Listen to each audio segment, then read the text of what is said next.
Hello, नमस्ते, राधे राधे, जय श्री कृष्णा दोस्तों। हम क्या पढ़ रहे हैं? हम शिक्षा मनोविज्ञान की विधियां देख रहे हैं। हमने कल यानी पिछली क्लास में क्या देखी थी? हमने देखी थी प्रयोगात्मक विधि। आज हम उसके आगे की विधियों के बारे में बात करते हैं।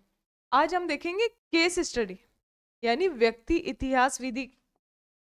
केस स्टडी क्या होती है, इसे समझो। जैसे हम किसी के बारे में बहुत डीप में जानना चाह रहे हैं, हम किसी केस पर स्टडी कर रहे हैं, तो हम क्या करेंगे? हम उसके बारे में हर डिटेल जानना चाहेंगे कि ये चीज क्यों हुई, ये शुरुआत कहाँ से हुई। तो ये क्या होता है केस स्टडी में? क्या होता है, हम केस स्टडी किसके लिए पढ़ रहे हैं? हम बच्चों के लिए पढ़ रहे हैं। तो हम बच्चों के बारे में गहराई से जानेंगे कि उसमें जो समस्या है, किस वजह से समस्या है, उसको लेकर हम उसके पीछे, उसके पास्ट को बहुत अच्छे से अध्ययन करेंगे। यानी उसके जहाँ जहाँ भी, जैसे जिस जिस जगह या जिन जिन के संपर्क में वह आता है, जैसे परिवार, विद्यालय, टीचर्स, दोस्त, तो उन सभी से उसकी समस्या का बारे में बात करेंगे, डिस्कस करेंगे। उससे क्या पता चलेगा हमें कि उसके इस समस्या के पीछे का क्या कारण है। तो केस स्टडी का मतलब समझे होंगे। इसकी परिभाषा देखो कि केस स्टडी वह विधि है जिसमें किसी एक व्यक्ति, केस स्टडी किस पे की जाएगी? या तो एक व्यक्ति यानी बालक पे, या समूह या संस्था, यानी हम ग्रुप में किसी ग्रुप की स्टडी कर रहे हैं, जैसे कुछ बच्चों को एक साथ लेके उन पे स्टडी कर रहे हैं। का गहन यानी इंटेंसिव, यानी डीपली, यानी बहुत अच्छे से, यानी उनके हर तरीके के बारे में जानना। विस्तृत यानी डिटेल अध्ययन किया जाए ताकि उसके व्यवहार, व्यक्तित्व या समस्याओं एवं विकास के कारणों को समझा जा सके कि जो उसका व्यवहार है उसके पीछे का एक क्या कारण है, जो उसका व्यक्तित्व है या जो भी समस्या है उसमें, और विकास का जो कारण है कि वह विकास में जो रुकावट आ रही है उसके पीछे का क्या कारण है। तो ये क्या होता है केस स्टडी। सरल शब्दों में समझो कि एक व्यक्ति की पूरी कहानी और व्यवहार का गहराई से अध्ययन करना ही केस स्टडी है। बहुत सिंपल विधि है। बस इसे एक बार आप समझ ली ना कि इसका मतलब क्या है, कि केस स्टडी का मतलब क्या है, कि हम किसी केस पर स्टडी कर रहे हैं, यानी किसी बच्चे पर स्टडी कर रहे हैं पूरी डिटेल में। यानी जहां जहां वह जाता है, या जैसे उसके परिवार और विद्यालय के उनके दोस्त, बच्चों, सभी से उसके बारे में बात करना ही क्या है, उसकी डीप में अध्ययन करना। इसके अन्य और क्या क्या नाम है, इसे और किस किस नामों से जानते हैं? तो व्यक्ति इतिहास, जीवन इतिहास, लाइफ हिस्ट्री मेथड, मतलब उसकी जीवन की जो भी हिस्ट्री है उसके बारे में जान रहे हैं, यानी लाइफ हिस्ट्री। ऐसे केस अध्ययन। नेक्स्ट देखो कि इसकी विशेषताएं क्या है। कि गहन अध्ययन, यह गहन अध्ययन विधि है। इंटेंसिव, गहन अध्ययन मतलब समझे थे कि हम उसकी डीप में उसके बारे में जानना चाहते हैं, तो वो क्या है गहन अध्ययन। हम केवल ये नहीं जानना चाह रहे कि उसने कितना पढ़ा या क्या पढ़ा, उसने क्या याद किया। हम उसकी समस्याओं को, जैसे उसको कोई भी समस्या है कि वह पढ़ाई में पीछे रह रहा है, या उसे, कि एक बच्चा जो क्लास में बहुत शांत रहता है, तो वो शांत क्यों रहता है, उसके पीछे का रीजन क्या है, वह पढ़ाई पे क्यों ध्यान नहीं दे रहा, उसके पीछे का रीजन क्या है। उस रीजन को जानने के लिए हम उसके विद्यालय से लेकर, परिवार से लेकर, उसके मित्रों से लेकर, सभी से उसके बारे में जो अध्ययन करते हैं, और जो रिकॉर्ड्स हम देखते हैं कि उसके कितने नंबर आए पिछली क्लास में, या वो कैसा रिएक्ट करता है दूसरे लोगों के साथ में, तो सभी के बारे में, सभी चीजों के बारे में अध्ययन करना ही क्या होता है गहन स्टडी करना। एक समय में एक ही व्यक्ति या सीमित इकाई का अध्ययन किया जाता है। हम किसी एक ही व्यक्ति या किसी सीमित सीमित लोगों का अध्ययन कर रहे हैं। हम जैसे किसी एक का बारे में अध्ययन कर रहे हैं, तो उससे क्या होगा, हम उसके बारे में डीप से जान पाएंगे। अगर हम बहुत से लोगों को एक साथ लेके चल रहे हैं, हम बहुत से लोगों के बारे में अलग अलग अध्ययन कर रहे हैं, जैसे हमने, जैसे एक मैं हूं, और मैं दो बच्चों का एक साथ में अध्ययन करना चाह रही हूँ कि वह बच्चा क्यों नहीं पढ़ पा रहा और वह बच्चा इतना चुप क्यों रहता है। तो मैं दोनों का अगर अध्ययन करूंगी एक साथ में, तो मैं क्या बहुत तरीके से अध्ययन कर पाऊंगी। कि मैंने एक बच्चा जो पढ़ाई में कमजोर है उसके बारे में जानना चाहा कि ये पढ़ाई क्यों नहीं कर पा रहा, इसमें पढ़ाई में रुचि क्यों नहीं आ रही। और एक जहाँ दूसरा बच्चा है कि वह क्लास में इतना चुप क्यों रहता है, उसके नंबर तो अच्छे आ रहे हैं लेकिन क्लास में बिल्कुल चुप रहता है। तो अब मैं दोनों का अलग अलग अध्ययन कर रही हूँ। तो उसके परिवार वालों से बात करूंगी और इधर इसके परिवार वालों से, तो उसमें मैं थोड़ा कंफ्यूज भी हो जाऊं। हो सकता है मैं इसकी बात इधर मिक्स कर दूं, इसकी बात उधर मिक्स कर दूं, या ऐसे कुछ भी और समस्या आ जाए, तो मैं क्या उनका बहुत तरीके से अध्ययन कर पाऊंगी? तो वो चीज पॉसिबल नहीं है। उसके लिए क्या होगा, जब हम एक ही व्यक्ति का अध्ययन करेंगे या किसी सीमित इकाई का अध्ययन करेंगे, जैसे हमने कोई ग्रुप का अध्ययन किया, तो उसमें भी जो सारे बच्चे हैं वह एक ही प्रकार के बच्चे हैं। जैसे हमने अध्ययन किया कि बच्चे क्लास में पढ़ाई नहीं कर पा रहे या बच्चों के नंबर ज्यादा नहीं आ रहे, तो उस ग्रुप को एक साथ अध्ययन करेंगे, तो वो क्या सीमित अध्ययन में आएगा। ऐसे ही अतीत यानी पास्ट, वर्तमान यानी प्रेजेंट, और भविष्य, तीनों का विश्लेषण करना, कि जो भी बच्चे हैं उनका हम पास्ट देखेंगे, प्रेजेंट क्या है उनका, और भविष्य देखेंगे कि आगे जाके वे क्या करेंगे। जैसे एक बच्चा है जो अ, मतलब पढ़ाई में अच्छा नहीं है और बहुत शैतानी करता है और बहुत ज्यादा गलत एक्टिविटीज में इन्वॉल्व है, तो हमने उसका प्रेजेंट देखा। हमने प्रेजेंट क्या देखा, वह गलत एक्टिविटीज में इन्वॉल्व है, तो हमने ये देखा कि वह किन किन के साथ में रहता है, उसकी संगत क्या है। हमने उसका पास्ट देखा कि वह जो परिवार में, उसका परिवार का माहौल कैसा है, उसके परिवार में उसके साथ कैसा बिहेव होता है, या उसके समाज में उसके साथ कैसा बिहेव होता था, उसने ये सब चीजें कहाँ से सीखी। हम ये जानने के लिए पास्ट हम जान रहे हैं। भविष्य, हम हम देख रहे हैं कि उसका जो प्रेजेंट है, जिस हिसाब से वो गलत संगत में जा रहा है या जो उसकी गलत आदतें हैं, वो उसके भविष्य में अगर ये चीजें नहीं सुधारी गई, तो उसका भविष्य बहुत ज्यादा अंधकार में जाएगा या बहुत गलत रास्ते पे चल जाएगा वो। तो ये क्या है, इससे क्या पता चलता है, हम क्या जानना चाहते हैं, उसका पास्ट जाना हमने, उसका प्रेजेंट जाना, उससे हमें उसके फ्यूचर के बारे में हमने हमने बोला कि ऐसा उसका फ्यूचर हो जाएगा। तो उसे सुधारने के लिए हम क्या कर रहे हैं, उस पर स्टडी कर रहे हैं और उसके व्यवहार को हम सुधारने की कोशिश करेंगे, फिर हमें पता चल जाए कि समस्या आई कहाँ से है। और इसकी और विशेषताएं क्या है कि विभिन्न स्रोतों यानी सोर्स की जानकारी ली जाती है। मतलब हम किसी के बारे में जानना चाह रहे हैं, तो हम बहुत सी चीजें देखेंगे, कि उसके रिकॉर्ड्स देखेंगे कि उसके पास्ट रिकॉर्ड्स क्या है, उसके कितने नंबर आते थे, या उसका परिवार में उसका कैसा व्यवहार है, या परिवार वालों का उसके साथ कैसा व्यवहार है।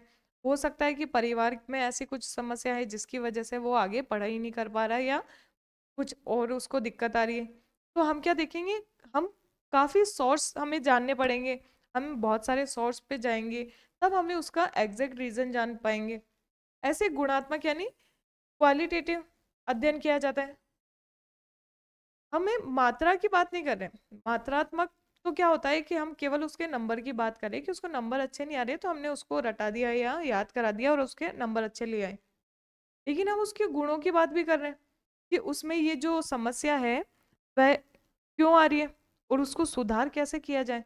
कि जैसे एक बच्चे का व्यवहार अच्छा नहीं है, तो उसको सुधार करने की हम कोशिश कर रहे हैं, तो हम क्या उसके गुणों को भी देख रहे हैं, हम उसके गुणों को भी सुधार करना चाह रहे हैं हम।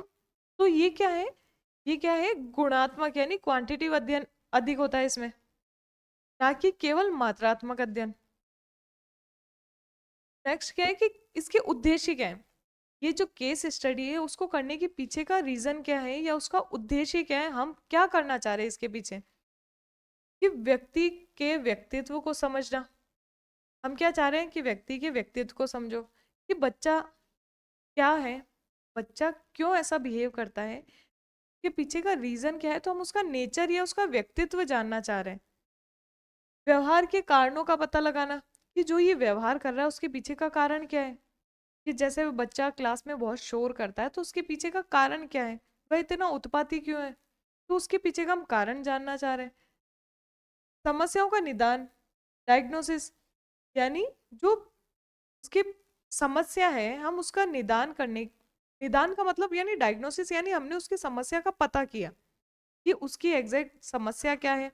जैसे एक बच्चा जो घर में, जो क्लास में बहुत शैतानी करता है या जो शोर मचाता है, हमने उसके पीछे का रीजन जानना चाहा, हम उसके घर पे गए, घर से बात करी या जो भी था, हमने उसकी हर चीज जानी। उससे हमें क्या पता चला, हमें पता चला कि उसके घर पे उसको इतनी इम्पोर्टेंस नहीं मिलती, तो वो इसलिए वो यहाँ पे जाके कुछ ज्यादा शैतानियां करता है। तो हमने क्या उसका समस्या को पकड़ लिया, उस समस्या को जाना, तो वही क्या हुआ, उसका निदान यानी डायग्नोसिस किया। फिर सुधार किया, जो हमने समस्या को पता किया उसको सुधार किया, उसको सुधार किया यानी उसका उपचार किया। वो क्या हुआ, ये इस उपाय का सुधार हुआ। तो इस विधि का उद्देश्य क्या है कि व्यक्तित्व को जानना बच्चों का, उसके पीछे जो समस्या है उसके पीछे का कारण जानना और समस्या को पकड़ना, फिर उसका निदान करना, ये इसके उद्देश्य है। अब इसकी प्रक्रिया यानी इसके स्टेप्स क्या है, मतलब कहाँ से हम शुरू करेंगे इस चीज को, शुरू कि ये जो विधि है शुरू कहाँ से होगी। सबसे पहले क्या देखेंगे हम, सबसे पहले एक ऐसा बच्चा देखा जो किसी ना किसी समस्या से ग्रस्त है। जैसे हमने देखा कि बच्चा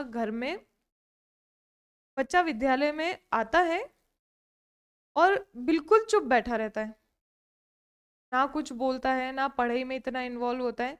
तो हमने बच्चा ले लिया कि वो बिल्कुल चुप रहता है, तो हमने क्या दिया कि समस्या का चयन किया, हमने जो बच्चा लिया वो क्या बिल्कुल चुप रहता है।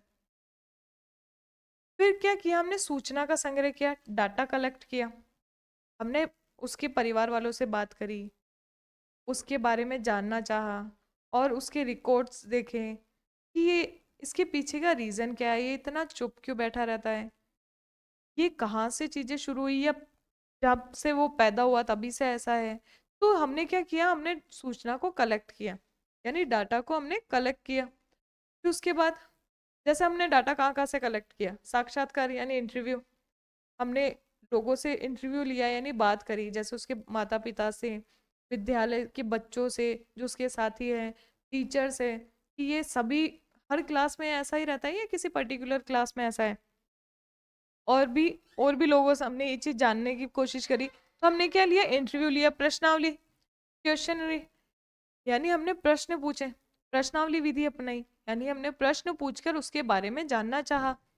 ऐसे ही अवलोकन, ऑब्जर्व किया, हमने उस बच्चे को ऑब्जर्व किया कि वह कैसा व्यवहार कर रहा है किस परिस्थिति में, क्या वह हर परिस्थिति में सेम है या किसी और परिस्थिति में वो चेंज बिहेव कर रहा है। अभिलेख यानी स्कूल रिकॉर्ड्स, हमने उसके रिकॉर्ड्स देखे कि उसके कितने नंबर आते हैं, ये इसी क्लास में इसके साथ ऐसा हो रहा है या उससे पहले भी वो सेम था। तो ये क्या हमने किया, हमने उसके रिकॉर्ड्स देखे। परिवार मित्रों से जानकारी इकट्ठी की, परिवार वालों से पूछा, उसके फ्रेंड से पूछा कि इसके पीछे का रीजन क्या है, ये शुरू से ऐसा है या पहले ही अभी ऐसा हुआ है। तो ये हमने क्या जानकारी इकट्ठी करी। अब जानकारी का एनालाइज किया, एनालाइज कैसे किया, जो हमने डाटा हमने जो इकट्ठा किया हमने उसको एक साथ देख के समझने की कोशिश करी कि वह बच्चा क्या कर रहा है, वो कौन सी परिस्थिति में कैसा बिहेव कर रहा है। तो हमने क्या किया, उसका एनालाइज किया बच्चे का। फिर क्या किया, निदान किया, हमें क्या पता चली, उसकी समस्या हमें पकड़ में आई कि ये इस वजह से ऐसा बिहेव करता है, ये इतना चुप क्यों रहता है, बचपन में उसके साथ ऐसी कोई घटना हुई थी जिसकी वजह से वह इतना चुप रहता है। तो हमें क्या पता, हमने उसका डायग्नोसिस किया यानी समस्या के कारणों को पहचाना कि क्या कारण था इस समस्या के पीछे।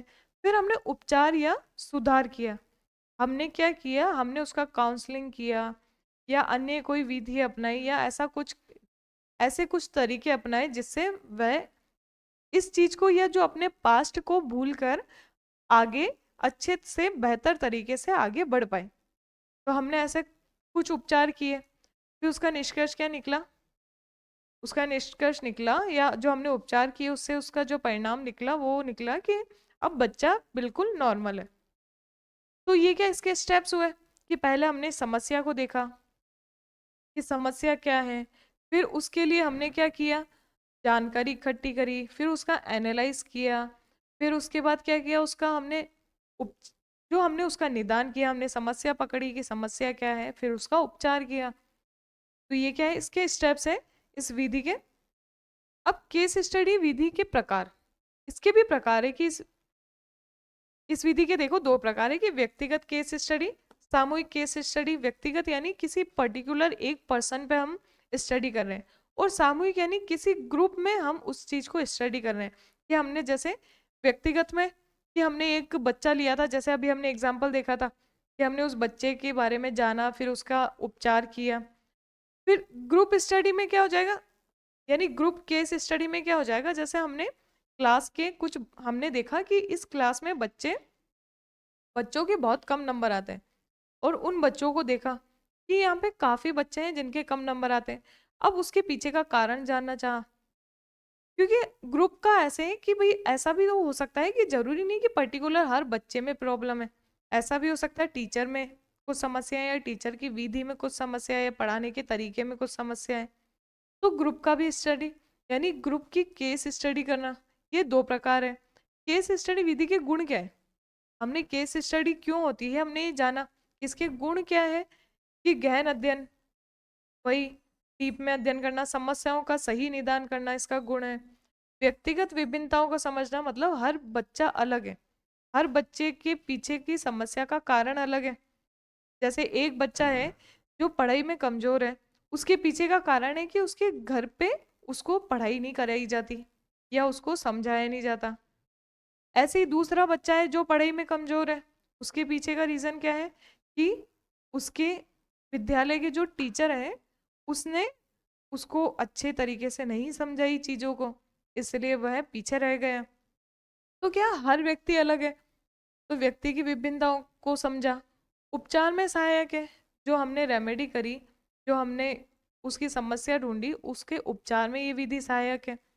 बहुआयामी जानकारी, इससे क्या हमें हर पक्ष की जानकारी मिलती है कि बच्चा हर तरीके से किस प्रकार व्यवहार करता है, या किसके साथ कैसा है।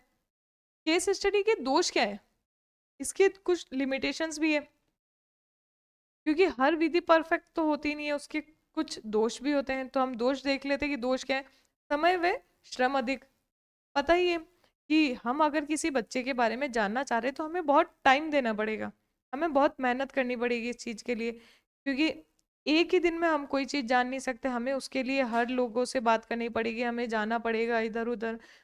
तो उससे क्या होगा, टाइम ज़्यादा लगेगा, हमारे पैसे भी ज़्यादा लगेंगे कि हमें ट्रैवल करके जाना पड़ेगा, और हमें कुछ सामान की भी ज़रूरत होगी इन चीज़ों के लिए।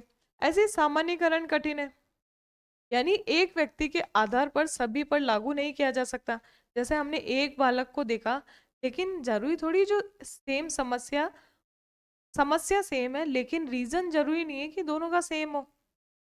तो ये क्या सामान्यकरण करना कठिन है, कि मतलब हमने किसी एक बच्चे की समस्या को लिया, हमने उसका जिस तरीके से उपचार किया, हमने उसकी जो उसके पीछे का रीजन जाना, हम सेम समस्या को सेम तरीके से उपचार नहीं कर सकते।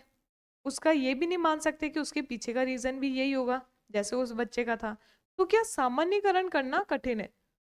ऐसी व्यक्तिपरकता, यानी सब्जेक्टिविटी, एक होता है ऑब्जेक्टिविटी, यानी सब्जेक्टिविटी, यानी हम किसी के साथ भेदभाव भी कर सकते हैं, या हम सोचे कि जैसे हम हमारी भावना से, या फिर हमें वो बच्चा पसंद है, या कुछ और रीजन से कि हम उसकी जो रियल जो कमियां हैं हम उसको इग्नोर कर दें। जैसे कि टीचर से पूछा कि ये बच्चा ऐसा क्यों है, और हो सकता है उसको टीचर को वो बच्चा प्रिय हो, तो उसने क्या किया, उसने बोला कि नहीं इतना भी ऐसा नहीं है, ठीक है ऐसे पढ़ने में सही है, लेकिन वो उसकी जो रियल रीजन है या रियल समस्याओं को नहीं बता रहा हो। तो मतलब इसमें भेदभाव हो सकता है, जैसे जो उसके माता पिता से हम जानकारी इकट्ठी कर रहे हैं, ये जरूरी नहीं है कि वो सही चीज बताए, हो सकता है वो कुछ गलत बता रहे हो सकता है उन्होंने कुछ बात सही बोली और कुछ बात गलत हो। तो इसमें क्या हो सकता है, इसमें भेदभाव हो सकता है, यानी इसमें इसकी जानकारी में विश्वसनीयता भी नहीं है, क्योंकि हमें पता नहीं है ना कि वो बिल्कुल सही बात बोल रहे हैं क्या जो हम उनसे पूछ रहे हैं। महंगी विधि है, महंगी विधि, क्योंकि हमें ट्रेवल करना पड़ रहा है, हमें काफी सामान चाहिए होते हैं, इक्विपमेंट्स चाहिए होते हैं, तो ये महंगी विधि है। ऐसे इसके उपयोग क्या है कि समस्याग्रस्त बच्चों का अध्ययन करना, जो भी बच्चे हैं जो किसी समस्या से जूझ रहे हैं उनका अध्ययन करना, उसका इसमें इसका उपयोग होता है। मानसिक व व्यवहारिक समस्याओं का विश्लेषण करना, कि वह मेंटली इतने डिपेंडेंट क्यों है, या फिर जो उनका व्यवहार है वो इस तरह का क्यों है, तो इसके बारे में अध्ययन करना। ऐसे ही परामर्श यानी काउंसलिंग में उपयोगी, कि जैसे कोई बच्चा हमने देखा समस्याग्रस्त है, वह अपनी चीजों को बता नहीं पा रहा, तो वो हमने परामर्श दिया यानी काउंसलिंग दी, हमने उसके बारे में जानना चाहा, उससे ऐसे फ्रेंडली वे में बात करके हमने उसके साथ ऐसा व्यवहार या ऐसा बॉन्ड बना लिया ताकि वह हमें हर चीज़ बता पा रहा है, हम उसे हर चीज़ या उसे अच्छे से परामर्श दे पा रहे हैं इस वजह से। तो परामर्श देने में उपयोगी। विशेष शिक्षा यानी स्पेशल एजुकेशन में उपयोगी है। जैसे कि कुछ ऐसे बालक होते हैं जिनको विशेष एजुकेशन यानी स्पेशल एजुकेशन की ज़रूरत होती है, कि जैसे कुछ जो पढ़ने में बहुत ज़्यादा कमज़ोर हैं, मंद बुद्धि के, तो उनके लिए क्या होगा? उनके लिए अलग से व्यवस्था करनी पड़ेगी, अलग से शिक्षा की व्यवस्था होगी और अलग विधियाँ अपनानी पड़ेगी, क्योंकि सब बच्चों को सेम तरीके से या सेम विधि से नहीं पढ़ा सकते हैं। तो क्या विशेष जो शिक्षा है, उसमें उपयोगी है। अब आज हमने क्या देखा? आज हमने केस स्टडी के बारे में अध्ययन किया कि केस स्टडी क्या है और ये कैसे इसके स्टेप्स होते हैं, कैसे केस स्टडी की जाती है। नेक्स्ट क्लास में हम आगे की विधियाँ देखेंगे और आगे की विधियों के बारे में बात करेंगे। तो आज के लिए धन्यवाद।